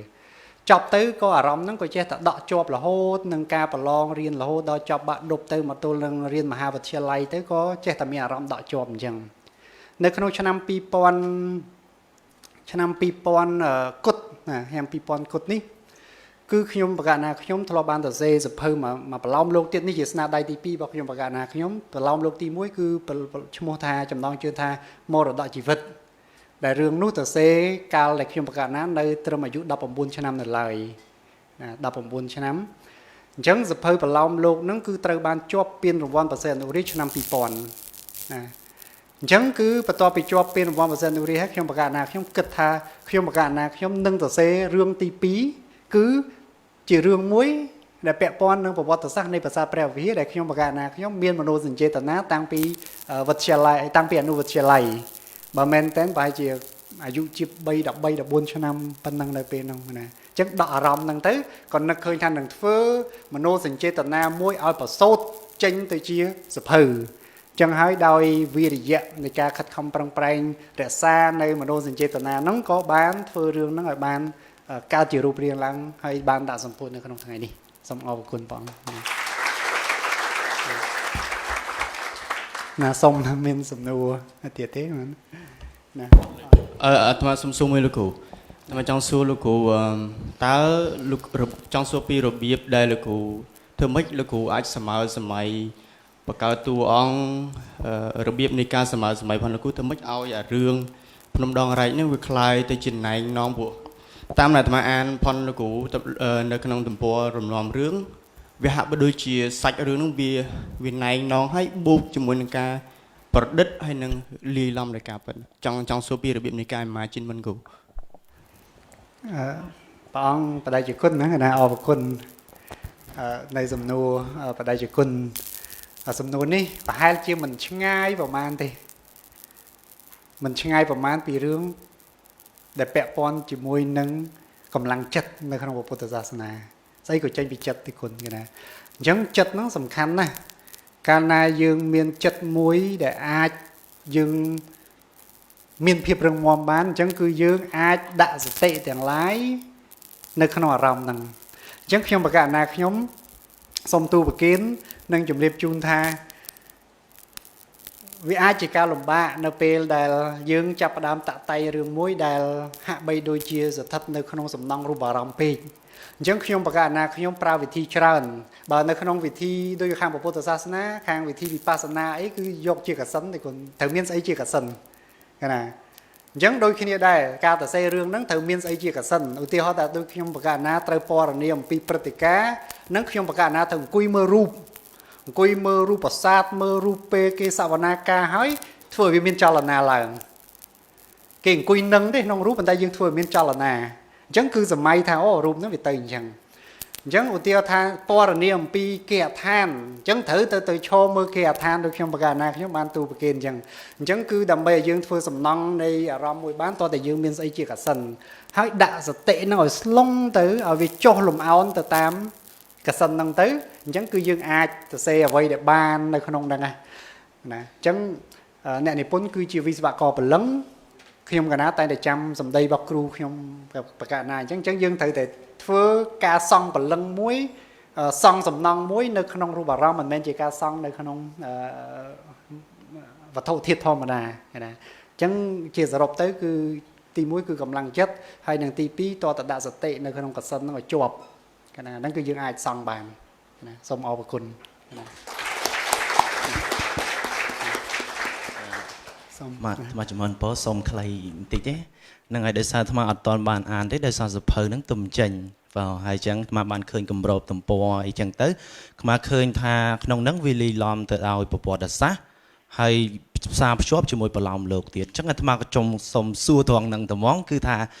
ចុះហេតុអ្វីបានលោកគ្រូមានបំណងយកប្រវត្តិសាស្ត្រហើយផ្សារភ្ជាប់ទៅមួយជាប្រឡោមលោកអញ្ចឹងលោកគ្រូមានបំណងអីធំដែលមានន័យថាចង់យកប្រឡោមលោកហ្នឹងមកលាយជាមួយប្រវត្តិសាស្ត្រទៀតបាទអញ្ចឹងអរគុណគុណម្ចាស់សូមអរគុណចំពោះសំណួរ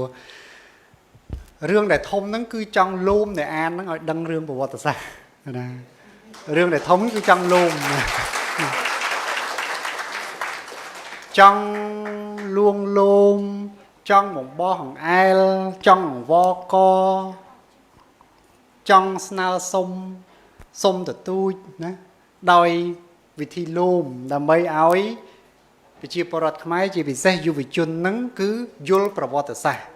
បើសិនជាសភៅប្រវត្តិសាស្ត្រសិតទាំងស្រុងតែម្ដងគឺជាទូទៅគឺខ្ញុំបកណាខ្ញុំឃើញថាយុវជនយើងដូចជាមិនសូវជាចាប់អារម្មណ៍អានទេបើសិនជាប្រវត្តិសាស្ត្រចេញមកអញ្ចឹងប្រវត្តិសាស្ត្រ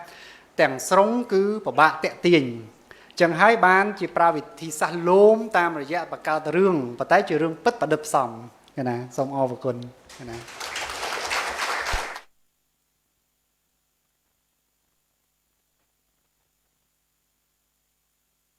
ខាងព្រះអង្គលោកចាប់អារម្មណ៍ច្រើនខាងបងប្អូនកុំឲ្យចាញ់ព្រះអង្គណាសូមចម្រើនពរដល់លោកគ្រូអាត្មាមានសំណួរ4 10 20សំណួរដែរចង់សួរលោកគ្រូប៉ុន្តែសាឡិចយកតែ2 3សំណួរសួរលោកគ្រូទេ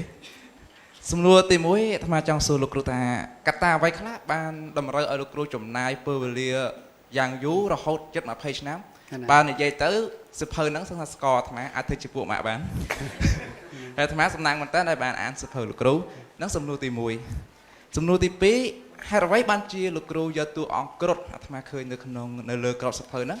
ឃើញតួអង្គគ្រុឌក្របដណ្ដប់នៅលើប្រាសាទព្រះវិហារនេះសំណួរទី2 កណាចាំមាន2សំណួរហ្នឹងបងនៅសល់2សំណួរទៀតលោកគ្រូ ហើយសំណួរទី3តើដោយសារថាអាត្មាក៏ចង់សរសេរសភៅហើយចូលចិត្តអានសភៅនិងសរសេរសភៅរាល់ថ្ងៃសរសេរដែរប៉ុន្តែសរសេររប៉ាត់រប៉ាយដល់តាណាអស់ទេ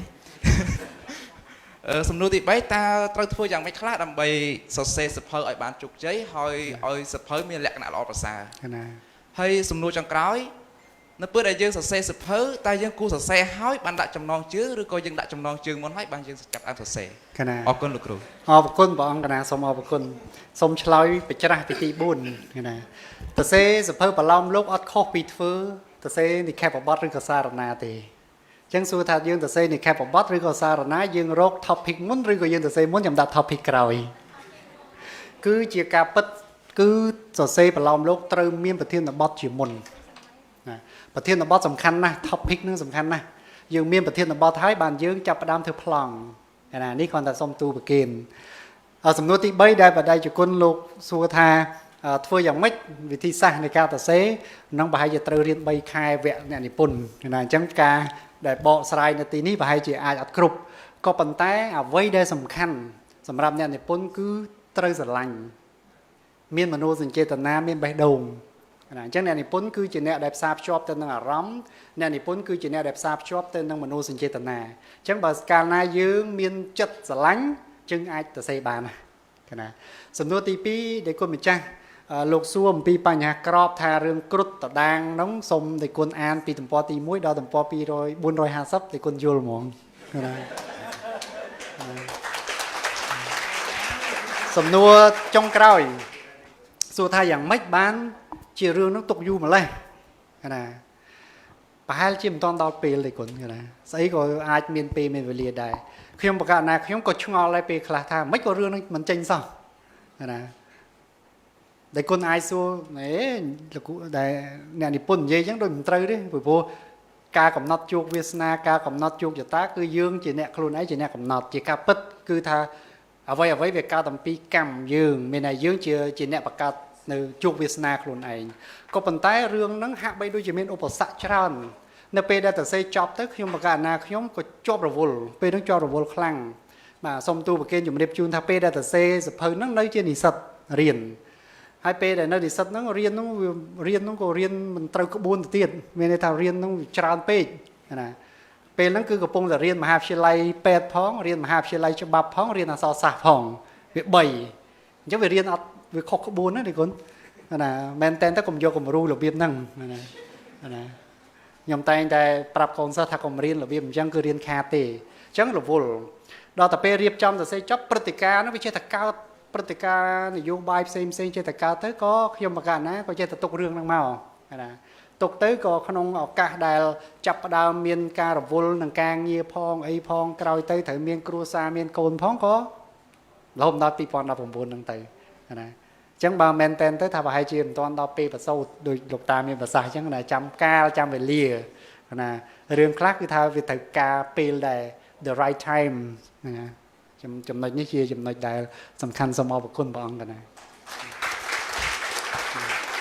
មានសំណួរខាងបងប្អូនសូមអញ្ជើញបាទអញ្ជើញសូមគោរពជំរាបសួរលោកគ្រូខ្ញុំមានសំណួរចង់សួរលោកគ្រូតែមួយសំណួរទេអត់ច្រើនដូចលោកបងសំណួរដែលខ្ញុំចង់សួរថាតើអ្វីដែលជាខ្លឹមសារសំខាន់ក៏ដូចជាគោលគំនិតដែលលោកគ្រូចង់បង្ហាញអំពីតថភាពសំខាន់នៅក្នុងបើនិយាយទៅប្រហែលជាមានតកតងជាមួយនឹងប្រវត្តិសាស្ត្រខ្មែរយើងដែរអញ្ចឹងខ្ញុំចង់សួរថាតកតងជាមួយនឹងការឆ្លុះបញ្ចាំងពីតថភាពនៅក្នុងសម្ភៅលោកគ្រូនៅក្នុងប្រវត្តិសាស្ត្រខ្មែរពីមុនហើយនឹងឥឡូវតើអ្វីដែលជាចំណុចសំខាន់អាចបន្តិចបន្តួចខ្លះក៏បានដែរលោកគ្រូអរគុណបាទសូមអរគុណបាទ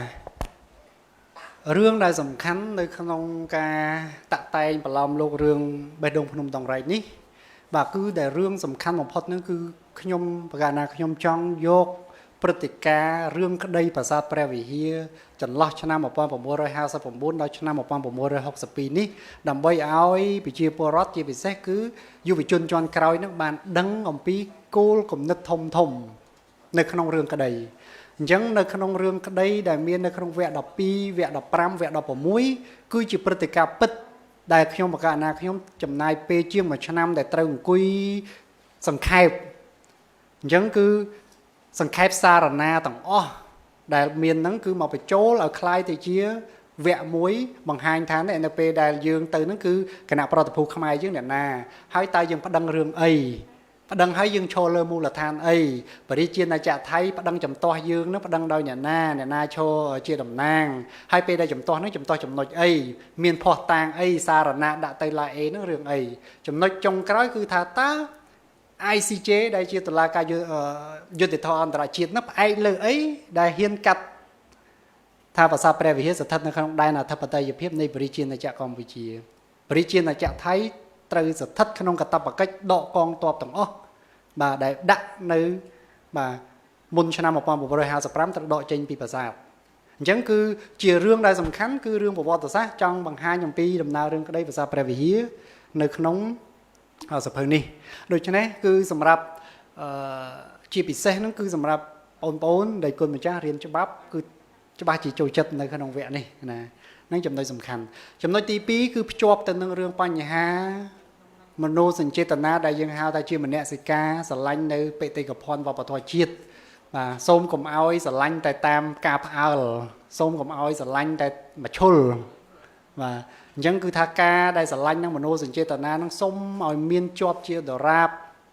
ណាចាប់ពីអំណេះតទៅនឹងគឺទៅជាដរាបកុំឲ្យផ្អើលតាមគ្នាស្រឡាញ់តាមគ្នាកុំឲ្យស្រឡាញ់តែការភ្ញាក់ផ្អើលតតែថាបរិជាណាចក្រថៃនឹងគេយកឲ្យបានយើងនឹងទៅស្រឡាញ់បានយើងខំតែការពារបាទអញ្ចឹងគឺរឿងហ្នឹងចង់ផ្ដោតទាញអារម្មណ៍ថាមរតកបេតិកភណ្ឌវប្បធម៌មួយដែលបព្វបរោះយើងនេះបានបន្សល់ទុកហ្នឹងឯងគួរណាស់តែប្រជាពលរដ្ឋខ្មែរជាពិសេសគឺយុវជនចំនួនក្រោយហ្នឹងគឺដាក់សតិនៅក្នុងការស្រឡាញ់ការថែរក្សាការពារនេះឲ្យជាប់នេះចំណុចទី2ចំណុចទី3គឺចង់បង្ហាញអំពីព្រឹត្តិការណ៍សង្គមមួយដែរជាព្រឹត្តិការណ៍ដែលយើងមិនដែលបានឃើញក៏មិនដែលបានឆ្លងកាត់ធ្លាប់តែឮនៅក្នុងដំណាក់កាលមួយដែលប្រជាណាចក្រកម្ពុជាស្ថិតនៅក្នុងកោះសន្តិភាពបាទស្ថិតនៅក្នុងកោះសន្តិភាពក្នុងអំឡុងពេលជាង15ឆ្នាំនេះសួរថាតើ15ឆ្នាំដែលប្រជាណាចក្រកម្ពុជាមានសុខសន្តិភាពនេះកម្ពុជាយើងសម្បូរអ្នកចេះដឹងដល់កម្រិតណាសម្បូរអ្នកមានសមត្ថភាពដល់កម្រិតណារហូតដល់យើងអាចទាមទារភាសាព្រះវិហារមួយបាទបានមកវិញនៅក្នុងឆាកអន្តរជាតិអញ្ចឹងយើងឃើញឲ្យឃើញថាអ្វីដែលសន្តិភាពនេះគឺសំខាន់ណាស់ដែលសន្តិភាពគឺជាការបណ្ដុះនៅបាទការអភិវឌ្ឍនិងការរីកចម្រើនអញ្ចឹងគឺយើងមានសន្តិភាពបានយើងអាចមានអ្នកចេះដឹងយើងអាចមានការរៀនសូត្រមានការអប់រំដោយបច្ចុប្បន្នបើសិនជាមិនមានសន្តិភាពក៏យើងមិនមានបញ្ញាសាស្ត្រមិនមានអីដែលគុណម្ចាស់អាចរៀនសូត្របានដែរអញ្ចឹងជាចំណុចដែលសំខាន់នៅក្នុងផ្ទៃរឿងខ្ញុំប្រកាសណាខ្ញុំបានយកមកលាតដើម្បីឲ្យឃើញព្រឹត្តិការណ៍នៅក្នុងទសវត្សរ៍ដែលយើងកំពុងមានសន្តិភាពនោះឯងចំណុចទី4ណាបាទទី5បាទទី4គឺចង់បង្ហាញឲ្យឃើញថាបើទោះជាប្រទេសនិងប្រទេសមានវិវាទនឹងគ្នាយ៉ាងណាប៉ុន្តែគឺចម្បាំងរាំងជលការច្បាំងគ្នានេះគ្មានប្រយោជន៍ទេគឺមានតែដំណោះស្រាយដល់សន្តិភាពដោយទ្រឹស្ដីរបស់មហាអាត្មាកាណ្ឌីមួយគាត់ទៅសេថា the conflict will be resolved constructively through discussion and negotiation ចំនួនត្រូវបានដោះស្រាយបានយ៉ាងល្អតាមរយៈការចរចានិងការពិភាក្សាមិនមែនតាមសង្គ្រាមទេអញ្ចឹងស្ដាយឲ្យឃើញថាគ្រប់ចំនួនទាំងអស់យើងគួរតែប្រើច្បាប់ទំនៀមទម្លាប់ទាំងអស់នោះយកមកដោះស្រាយទៅហើយបើទោះជាប្រទេសនិងប្រទេសធ្លាប់មានហរិនឹងគ្នាយ៉ាងណាក៏ប៉ុន្តែកុំឲ្យคล้ายទៅជាលក្ខណៈជាតិនិយមជ្រុលកុំឲ្យយើងស្រឡាញ់តែជាតិយើងកុំឲ្យយើងមានទស្សនៈថាយើងនឹងវាប្រកែកជាងគេយើងល្អជាងគេឲ្យតែក្រៅពីជាតិយើងគឺគេអាក្រក់ទាំងអស់មិនមានអញ្ចឹងទេអញ្ចឹងរឿងបេះដូងភ្នំដងរែកនេះនឹងបង្ហាញឲ្យឃើញទំនាក់ទំនងមនោសញ្ចេតនារវាងប្រជាជាតិពីរដែលរស់នៅជាប្រទេសជិតខាងភូមិផងរបងតែមួយគឺថាបើទោះជាយើងមានរឿងក្តីនឹងគ្នាយ៉ាងណាក៏ប៉ុន្តែយើងអាចនៅតែចាប់ដៃគ្នាបានយើងអាចនៅតែរាប់អានគ្នាជាមិត្តជាភក្តិបានអញ្ចឹងនៅក្នុងវគ្គមួយនោះគឺយើងនឹងឃើញតួអង្គហ្នឹងគាត់និយាយគ្នាទៅលើបញ្ហានេះហើយបាទអញ្ចឹងបានមិនខ្ញុំប្រកាសណាខ្ញុំនឹងសង្ឃឹមថារឿងបេះដូងភ្នំដងរែកនេះនឹងមិនមែនคล้ายទៅជាឧបករណ៍ ជំរុញឲ្យមានលក្ខណៈជាតិនិយមជ្រុលទេសូមអរគុណ ចាសសូមអរគុណដោយសារតែពេលវេលារបស់យើងកាន់តែឈានទៅមុខហើយនឹងខ្ញុំសូមអនុញ្ញាតពីខាងអ្នកនិពន្ធយើងបញ្ចប់នៅវគ្គសំណួរចម្លើយត្រឹមតែប៉ុណ្ណេះប៉ុន្តែបើសិនជាអ្នកទាំងអស់គ្នាមានសំណួរផ្ទាល់ខ្លួនអាចសួរទៅកាន់អ្នកនិពន្ធបានចាហើយដោយសារតែក្រុមការងារក៏លើកឡើងថាចិត្តដល់ចង្ហាន់លោកបងខ្លាចហួសចាចាដូច្នេះនេះខ្ញុំសូមអធិស្ឋានត្រង់ចំណុចនេះហើយកម្មវិធីបន្តនេះខ្ញុំសូមគោរពអញ្ជើញចាសូមគោរពអញ្ជើញលោកតាបណ្ឌិតកុលផេងឡើងមកលើវេទិកាដើម្បីបំពាក់កម្រងផ្កាជូនទៅដល់អ្នកនិពន្ធផ្ទាល់ចាសូមគោរពអញ្ជើញលោកតា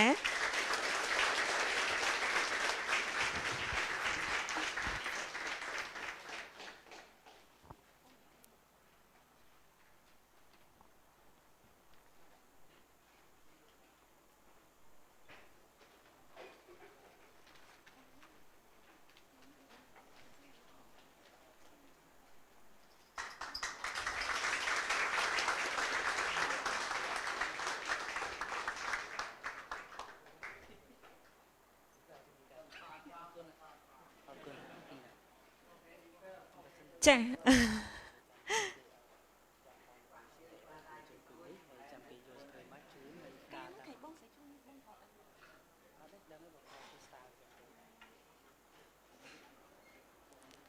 ចាសូមអរគុណលោកតាហើយក៏ចិត្តចាស់ឲ្យលោកតាមិនត្រឹមតែបំពាក់កម្រងផ្កាជូនទេពីអ្នកនិពន្ធក៏មានវត្ថុអនុស្សាវរីយ៍ជូនទៅដល់លោកតាផងដែរចា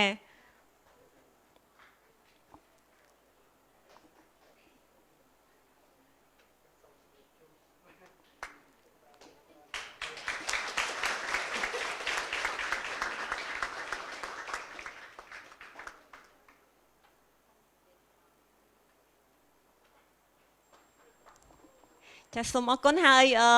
ដើម្បីជាការផ្ដល់ភាពភ្ញាក់ផ្អើលទៅដល់អ្នកនិពន្ធយើងមានភ្ញៀវកិត្តិយសពិសេសមួយចាដែលនឹងឡើងជូនខ្ញុំអត់ដឹងថាជូនអីទេទៅដល់អ្នកនិពន្ធចាអញ្ចឹងសូមគោរពចាភ្ញៀវកិត្តិយសពិសេសរបស់យើងចាពិសេសមែនតែនហ្មងចា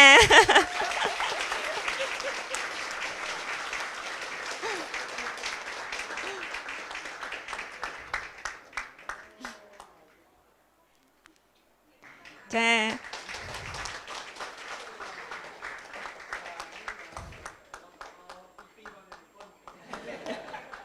ចង់បញ្ជាក់ប្រាប់ប៉ាប៉ាថាប៉ាប៉ាបានកូនបងកុំភ្លេចកូនបើ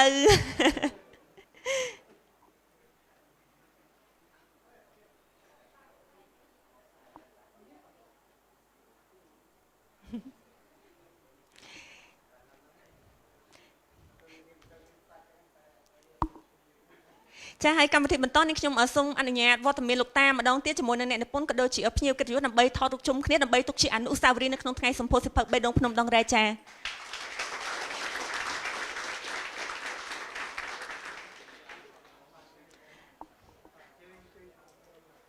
ចាហើយសម្រាប់អ្នកដែលមិនទាន់បានទិញសិភៅឬក៏មានសំណួរផ្សេងៗទៀតអាចសួរអ្នកនិពន្ធផ្ទាល់ក្រោយពីយើងបញ្ចប់កម្មវិធីថតរូបជុំគ្នាចា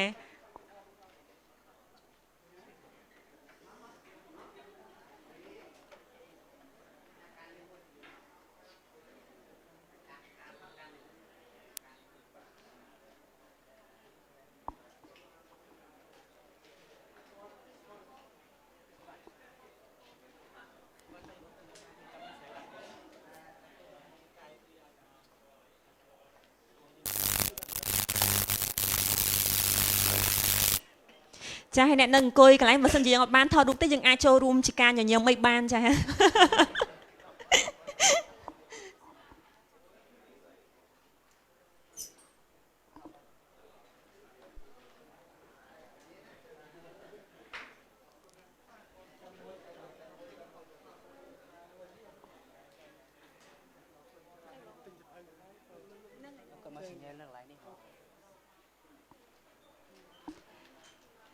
ចាជំនុំមកឲ្យអ្នករៀបចំកម្មវិធីនេះខ្ញុំសូមថ្លែងអំណរគុណយ៉ាងជ្រាលជ្រៅចំពោះវត្តមានរបស់លោកតាក៏ដូចជាភ្ញៀវកិត្តិយសទាំងអស់សន្និសិទនិគុណដែលបានចូលរួមនៅក្នុងកម្មវិធីសម្ពោធសិភៅបេះដូងភ្នំដងរែកចាហើយសម្រាប់បងប្អូនដែលមិនទាន់បានទិញសិភៅអាចរកទិញនៅខាងក្រៅបានហើយយើងនឹងមានពិធីចុះហត្ថលេខានៅខាងក្នុងសាលផ្ទាល់តែម្ដងបើសិនជាយើងចង់បានហត្ថលេខាពីអ្នកនិពន្ធក៏ដូចជាមានសំណួរផ្សេងៗចង់សាកសួរអ្នកនិពន្ធដោយផ្ទាល់ចាសូមអរគុណចា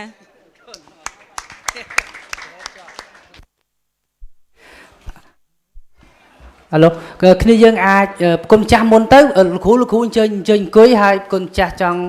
សញ្ញេផ្ទាល់ពីអ្នកនិពន្ធអីសុំនិមន្តហើយគ្នាយើងគឺសិភៅនៅខាងក្រៅ organizer រៀបចំជូនសិភៅជាកាដូ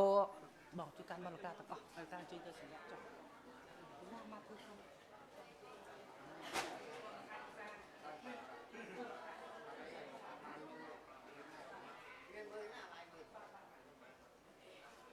តោះចឹង organizer សូមអញ្ជើញឲ្យសូមអត្តភាពប្រគុណម្ចាស់មុនណាសូមអធិស្ឋានមែនតែនគុណម្ចាស់ខាតមកមែនតែនក្នុងការឆាន់ហើយគ្នាយើងអាចចាំបន្តិចទេព្រោះបានថតទុកជាអនុស្សាវរីយ៍ក្នុងការប្រឡោមបេះដូងរបស់យើងទាំងអស់គ្នាជាមួយនឹងអ្នកនិពន្ធផងដែរ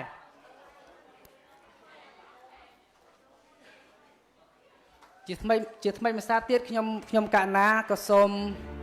អរគុណទៅដល់ organizer ទាំងអស់ទៅដល់ MC ដ៏ស្រស់ស្អាតថែមទាំងមហាសាស័ក្តិហើយក៏សូមអរគុណ